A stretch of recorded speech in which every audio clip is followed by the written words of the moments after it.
అందమైన అడవిలో చిన్న డైనో ఉండేవాడు. ఒకరోజు అతనికి మెరిసే బంగారు రాయి దొరికింది. దానిపై పాత శిలల శిల్పాలు ఉన్నాయి. అవి మేజిక్ మౌంటైన్ వైపు చూపించేవి. డైనో పచ్చికల తాత పిచ్చుక దగ్గరకు వెళ్ళాడు. అది మాయ పర్వత రాయి అని చెప్పింది. అక్కడ మనసులో ఏ కోరికైనా నెరవేరుతుందట. డైనో ఆనందంతో బయలుదేరాడు.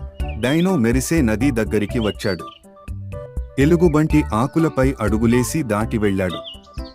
జలపాత ధ్వనులు వినిపించాయి. డైనో నవ్వుకుంటూ ముందుకు వెళ్ళాడు. అడవిలో చెట్లు తడతడ మెరిశాయి. చెట్లు పాటలు పాడుతూ ఉలిక్కి పడుతున్నాయి.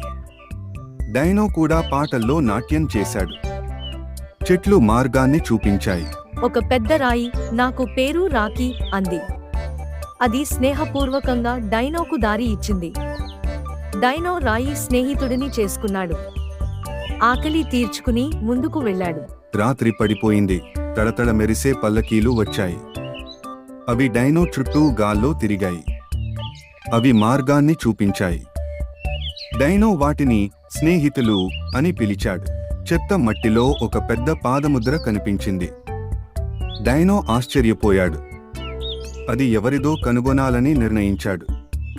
ఆ ముద్రల వెంట వెళ్ళాడు. ఒక లోతైన లోయ వచ్చింది. డైనో వైనాలతో తాడుల వంతెన కట్టాడు. ఆ వంతెన మీద నెమ్మదిగా నడిచాడు. అది కదిలింది, కానీ అతను దాటేశాడు. ఒక గొప్ప గుహలోకి వెళ్ళాడు. అందులో శబ్దాలు ప్రతిధ్వనించాయి. హలో అంటే హలో హలో అని వినిపించింది. గోడపై పాత పటాన్ని చూశాడు. ఒక వేడివేడి లావా చెరువు కనిపించింది. దానిమీద తేలుతూ ఉండే రాళ్లను చూశాడు. రాళ్ల మీద జాగ్రత్తగా జారుతూ వెళ్ళాడు. వేడి నుంచి తప్పించుకున్నాడు. ఆకాశంలో మేఘాలు డైనో ఆకృతిలో కనిపించాయి. ఆ మేఘాలు చేతులెత్తి నవ్వాయి. మేజిక్ మౌంటైన్ దగ్గరే ఉంది అన్నాయి. డైనో దాన్ని విని ఆనందించాడు. ఒక క్రిస్టల్ తోట కనిపించింది. అందులో రంగురంగుల రత్నాలు మెరిశాయి. ఒక రత్నాన్ని తీసుకున్నాడు. అది మెల్లగా పాట పాడింది. గాలిలో పువ్వుల ఆకులు తిరుగుతూ వచ్చాయి.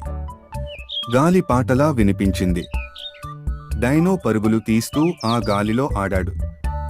పువ్వులు చక్కగా తేలాయి. ఒక పెద్ద రంగురంగుల పక్షి డైనో కనిపించింది. నేను మేజిక్ మౌంటైన్ కాపలాదారు అంది.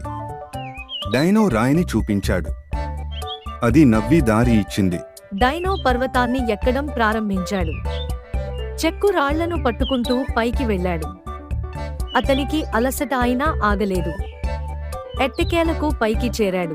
పైభాగంలో మెరిసే నీటి చెరువు ఉంది. అందులో నక్షత్రాల మెరిసే నీళ్లు. డైనో రాయిని అందులో వేశాడు. వెలుగులు చుట్టుముట్టాయి. నక్షత్రాలు గాలిలోకి ఎగిరాయి. సంపూర్ణ ఆకాశం మెరిసిపోయింది. డైనో కోరిక అడవి సంతకం అయింది. ప్రతి రాత్రి జిమ్మికాలు కనబడేవి. డైనో తిరిగి ఇంటికి చేరాడు. జంతువులు పిచ్చుకలు చప్పట్లు కొట్టారు. అతనిని డైనో ది బ్రేవ్ అని పిలిచారు. అడవి వెలుగులతో నిండిపోయింది. అదే రాత్రి నర్తనాలు పాటలతో వేడుక జరిపారు. అందరూ కలిసి డైనోతో కలిసి ఆడిపాడారు. మెరిసే కాంతులతో విందు జరిగింది. అదే అతని జీవితపు మధురక్షణం. నదికట్ట వద్ద డైనో కూర్చుని తన ప్రతిబింబాన్ని చూశాడు. రేపు ఇంకేం సాహసం జరుగుతుందో అనుకున్నాడు. గాలి కొత్త కథలు ఎదురు చూస్తున్నాయి అని చెప్పింది. డైనో నవ్వుతూ వెనక్కి తిరిగాడు. Please subscribe to our channel.